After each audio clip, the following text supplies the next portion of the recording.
The U.S. and Ukraine have signed an agreement that grants America access to Ukraine's vast mineral resources. This was a deal months in the making that nearly didn't happen after a tense White House meeting. It is not immediately clear if the deal will help bring an end to the war Russia is waging against that country. NBC's Matt Bodner has more from London.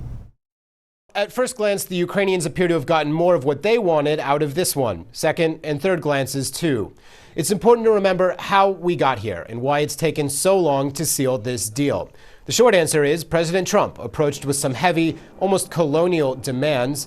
Ukraine dug in, and the White House in the end appears to have caved on some key points.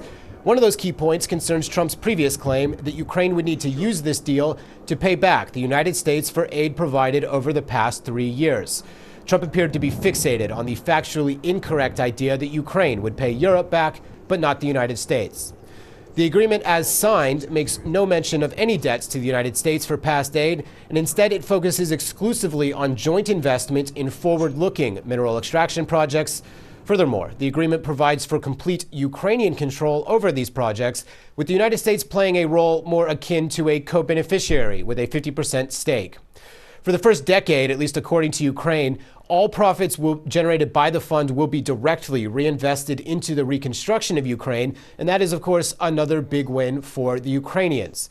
There is, however, one big provision that Kyiv has been pushing for that is not covered in the agreement, and that would be security guarantees from the United States vis-a-vis Russia.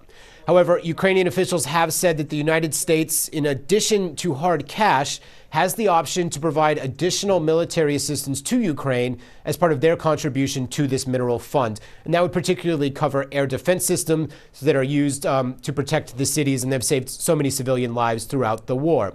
But broader military aid, that is something that will be part of the larger negotiation effort, and that is still ongoing.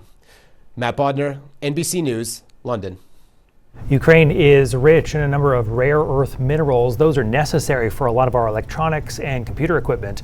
The deal also does not prevent Ukraine from joining NATO, although the separate ceasefire deal proposed by the U.S. still includes that provision.